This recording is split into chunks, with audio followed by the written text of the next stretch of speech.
RS Animate.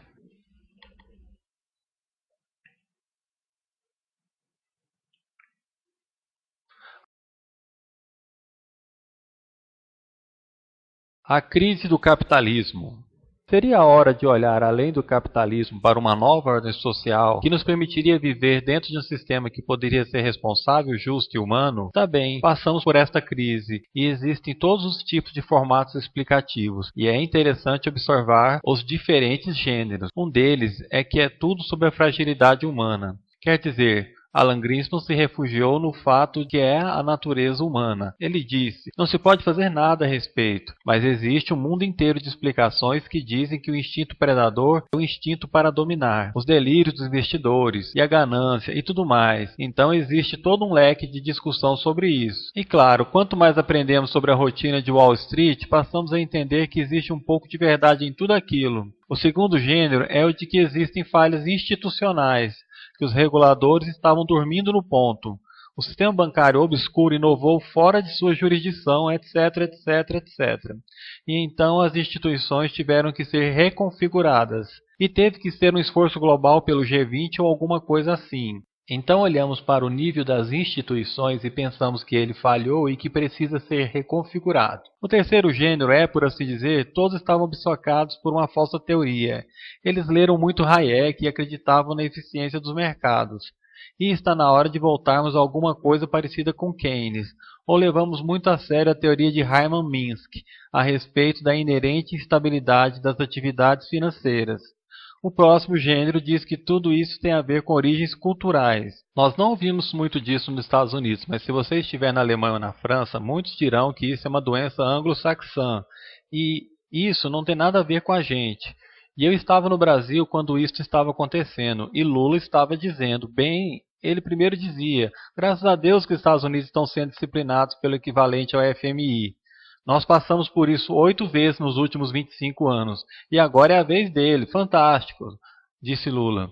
E todos os outros latino-americanos até que chegou neles. E chegou. E eles mudaram um pouco seu discurso.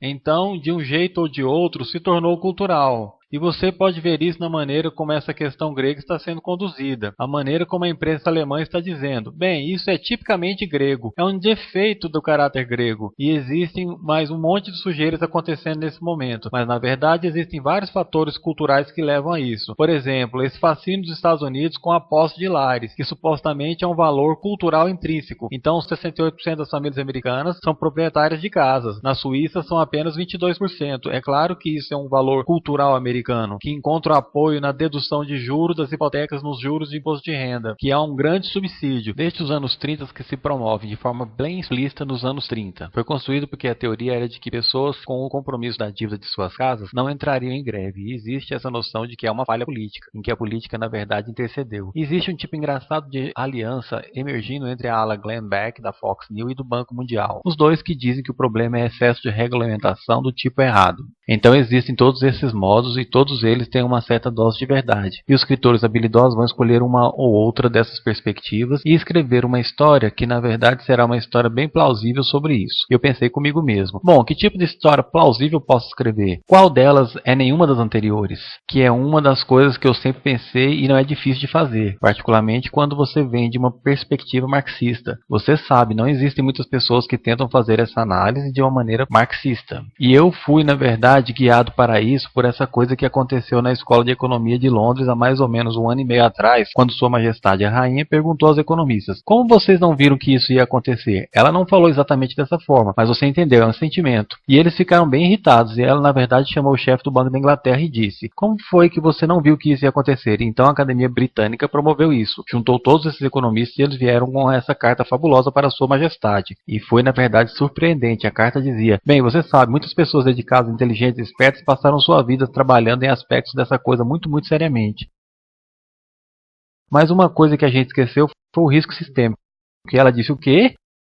E eles continuaram a falar da política de negação e todo o resto. Então eu pensei, bem, você sabe, risco sistêmico. Posso traduzir isso em um termo marxista. Você está falando sobre as contradições internas da acumulação de capital. E talvez eu deva escrever algo sobre as contradições internas da acumulação de capital e tentar descobrir o papel da crise em toda a história do capitalismo.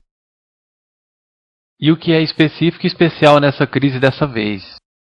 E existem duas maneiras que eu pensei que faria isso. Uma era olhar para o que aconteceu desde os anos 70 até agora. E a tese é que muitas vezes a forma da crise atual é muito dada pela maneira que saímos da última. Que o problema lá atrás, em 1970, era o poder excessivo do trabalho na relação com o capital. Que, portanto, a saída da crise anterior foi disciplinar o trabalho. E nós sabemos como isso foi feito. Isso foi feito transportando a mão de obra para outro país. Isso foi feito por, você sabe, Thatcher e Reagan. E isso foi feito pela doutrina neoliberal. E isso foi feito por todos os tipos e maneiras diferentes. Mas em 1985 ou 86, a questão do trabalho tinha essencialmente sido resolvida para o capital. Ele tinha acesso a todo o suprimento mundial de mão de obra. Ninguém, nesse caso particular, citou os sindicatos gananciosos como a raiz da crise. Ninguém, neste caso, está dizendo. Tem alguma coisa a ver com o poder excessivo da mão de obra. Se alguma coisa é excessivo, é o poder do capital. E, em particular, o excessivo poder do capital financeiro, que é a raiz do problema. Agora, como isso aconteceu? Bem, como estamos desde os anos 70 numa fase que chamamos de repressão, os salários permanecem estagnados. A participação dos salários na renda nacional de todos os países da OECD vem caindo vertiginosamente. Vem caindo vertiginosamente até na China.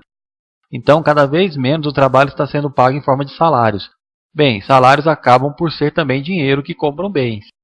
Logo, se você diminui os salários, então você tem um problema com de onde a sua demanda vai vir. E a resposta era: bem, pegue os seus cartões de crédito. Nós vamos dar cartões de crédito a todo mundo. Então, nós vamos superar, por assim dizer, o problema da demanda efetiva expandindo a economia de crédito. E as famílias americanas e inglesas praticamente triplicaram sua dívida nos últimos 20, 30 anos. E grande parte dessa dívida, é claro, está no mercado imobiliário. E de tudo isso surge uma teoria que é muito importante, que diz que o capitalismo nunca soluciona seus problemas de crise. Ele se move em torno deles geograficamente. E o que estamos vendo agora é um movimento geográfico disso. Todos dizem, bom, tudo bem, tudo está começando a se recuperar nos Estados Unidos. Então a Grécia quebra e todo mundo vai. E o PIGS? Você sabe. E é interessante, você teve uma crise financeira no sistema financeiro. Você meio que parcialmente solucionou isso, mas às custas de uma suprema crise de dívida. Na verdade, se você olhar para o processo de acumulação de capital, você vê um número de limites e um número de barreiras.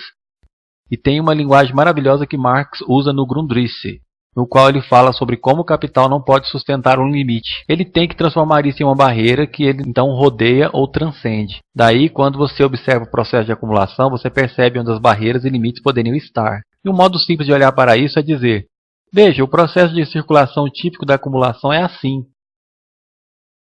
Você começa com algum dinheiro, então vai a um mercado e compra mão de obra, poder e meios de produção. Então você os coloca para trabalhar com uma determinada tecnologia e estrutura organizacional e você cria uma mercadoria, que então você vende pelo valor original mais um lucro. Agora, você pega parte do lucro e reinveste numa expansão por motivos muito interessantes. Agora, existem duas coisas sobre isso. Uma delas é que há um número de barreiras aqui. Como é que o dinheiro se juntou no lugar certo, na hora certa e no volume certo? Isso leva à engenhosidade financeira. Assim, toda a história do capitalismo tem sido a respeito de inovação financeira. E inovação financeira tem o efeito também de aumentar o poder dos financiadores. E o poder excessivo dos financiadores, às vezes, eles ficam gananciosos, sem dúvidas. E se você observar os lucros financeiros nos Estados Unidos, eles estão em alta depois de 1990. Eles estão subindo assim. Lucros na indústria estão caindo assim. E você vê o desequilíbrio nesse país. Eu acho que a maneira como esse país ficou do lado da cidade de Londres contra a indústria inglesa desde os anos 50 para frente, teve sérias implicações para a economia desse país. Você, na verdade, ferrou a indústria para manter os financiadores felizes. Qualquer pessoa sensata hoje se juntaria a uma organização anticapitalismo. E você tem mesmo que se juntar. Porque, caso contrário, nós teremos uma continuação. E perceba que é uma continuação de todos os tipos de aspectos negativos. Por exemplo, a acumulação da riqueza. Você poderia ter pensado que a crise pararia isso. Na verdade, no ano passado, surgiram mais bilionários na Índia do que nunca. Eles dobraram no ano passado. A fortuna dos ricos desse país aumentou. Só no ano passado, o que aconteceu foi que os principais proprietários de fundos de hedge tiveram remunerações pessoais de 3 bilhões cada, em um ano. E eu achei isso insano e obsceno há alguns anos atrás, quando eles ganharam 250 milhões.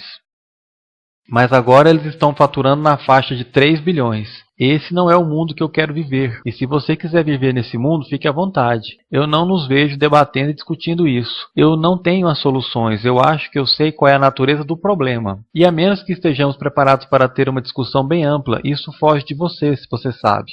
Aquele tipo comum de discurso que temos em uma campanha política. E você sabe, tudo vai ficar bem ano que vem se você votar em mim. Bem, isso é besteira. Você deveria saber que isso é besteira e dizer que é. E para mim, nós temos um dever. Aqueles de nós que são acadêmicos e seriamente envolvidos com o mundo para realmente mudar nosso modo de pensar.